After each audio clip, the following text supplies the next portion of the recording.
नमस्कार, good morning, सुप्रभात। मैं विकास कुमार कुशवाहा आप सभी का अपने यूट्यूब चैनल में बहुत बहुत स्वागत करता हूँ। जी हाँ, आइए चलिए कुछ ही मिनटों में हम लोग पिछले 24 घंटे के जितने भी महत्वपूर्ण न्यूज है उसे जान लेते हैं। जी हाँ, खबरों की शुरुआत करते हैं सबसे पहले भारतीय राजनीति से।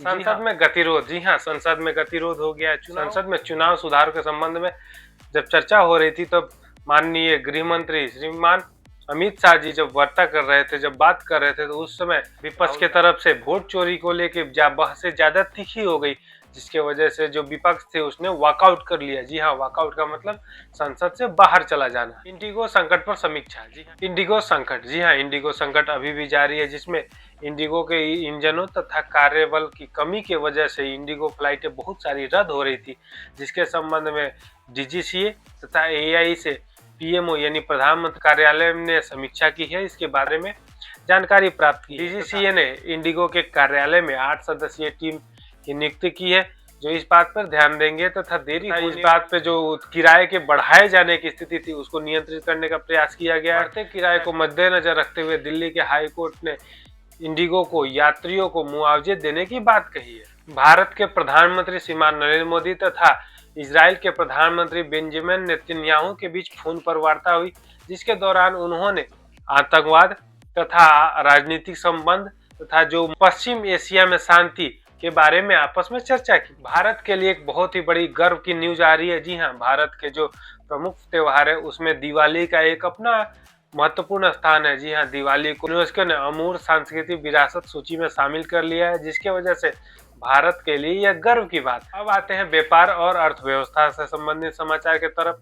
जी हाँ, ऐसा अनुमान लगाया जा रहा है कि आने वाले साल में 52% नौकरियां भारत में बम्पर वैकेंसी निकालेंगी, तो जितने भी रोजगार इच्छुक व्यक्ति है उनके लिए सुनहरा अवसर आ रहा है। जी हाँ, सिप्ला एक दवाई कंपनी है जिसने मधुमेह तथा मोटापे से रिलेटेड उसके लिए दवा का एक आविष्कार किया तथा दवा को लॉन्च किया। वेदांता ने उत्पादन बढ़ाने के लिए राजस्थान में 1 लाख करोड़ निवेश करने का घोषणा की। रेलवे का कदम। जी हाँ, रेलवे भी अपने आप को ग्रीन साबित करते हुए, अपने आप को आत्मनिर्भर बनाते हुए हाइड्रोजन से चलने वाली पहली रेलगाड़ी लॉन्च करने के लिए तैयार। अब आते हैं कुछ अन्य खबरों पे। जी हाँ, मौसम से संबंधित न्यूज ऐसी आ रही है कि उत्तर प्रदेश, मध्य प्रदेश, महाराष्ट्र, छत्तीसगढ़ ऐसे क्षेत्रों में जो उत्तर तापमान औसत से कम दर्जा नजर आ रहा है और 13 दिसंबर से पश्चिमी हिमालय के क्षेत्र में शीतलहरी और भी ज्यादा बढ़ने की अनुमान है, जिसके तहत उस समय हल्का फुल्का झीसी भी हो सकता है। झीसी यानी थोड़ा बहुत बारिश भी हो सकती है। दिल्ली में बम धमकी। जी हाँ, दिल्ली में लक्ष्मी नगर तथा सादिक नगर के कुछ स्कूलों में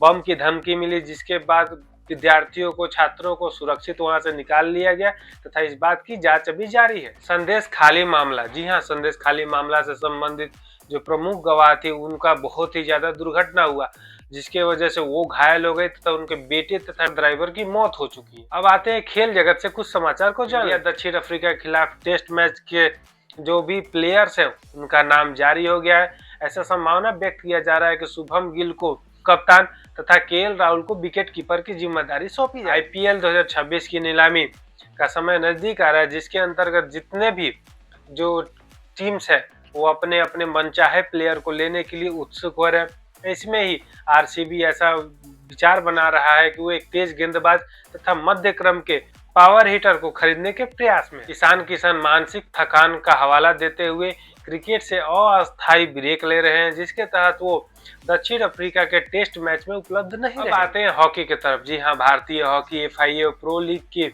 तैयारी के अंतिम पड़ाव में है तथा नए कोच के नेतृत्व में बहुत ही बेहतरीन तरीके से डिफेंस का प्रैक्टिस जारी। भारतीय बैडमिंटन स्टार एचएस प्राण ने क्वार्टर फाइनल में अपनी जगह बना ली। जी हाँ, पूल मैच के दौरान उन्होंने बेहतरीन प्रदर्शन करते हुए लगातार 2 मैच जीते। तकनीकी से जुड़े हुए कुछ न्यूज को ध्यान दें। क्रोम को सुरक्षित करने के लिए एक नया अपडेट जारी किया है तथा ग्राहकों से ऐसा अनुरोध किया है कि वो जल्दी से जल्दी क्रोम को अपडेट कर ले, जिसके द्वारा मालवेयर और फिशिंग जैसे हमलों से अपने डिवाइस को सुरक्षित रख सकते हैं। भारत में एआई के क्षेत्र में $50 बिलियन का निवेश पिछले 24 घंटे में हो गए, जो यह दर्शाते हैं कि लोग एआई के क्षेत्र में भारत में भी बहुत ही ज्यादा निवेश कर रहे तथा विश्वास। अब आते हैं कुछ अंतर्राष्ट्रीय न्यूज। ऑस्ट्रेलिया में सोशल मीडिया पर प्रतिबंध। जी हाँ, ऑस्ट्रेलिया में 16 साल के बच्चों के लिए बहुत सारे सोशल मीडिया पर पूर्ण प्रतिबंध लगा दिया गया। जनरेटिव एआई, जी हाँ, आज के समय जनरेटिव एआई का प्रयोग करके बहुत सारे प्रचार विज्ञापन दर्शाए जा रहे हैं।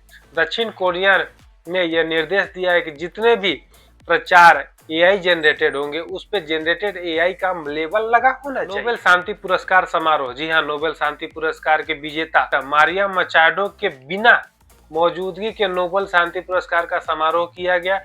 उनकी एवज में उनकी बेटी ने इस पुरस्कार को स्वीकारा, क्योंकि वेनेजुएला में राजनीतिक कारणों से उन्हें अपने देश से बाहर जाने की अनुमति नहीं है। आज के समाचार समाप्त हुए। आपसे मिलते हैं कल नए वीडियो में नए समाचार के साथ। तब तक अपना ध्यान रखिए। नमस्कार, जय हिंद।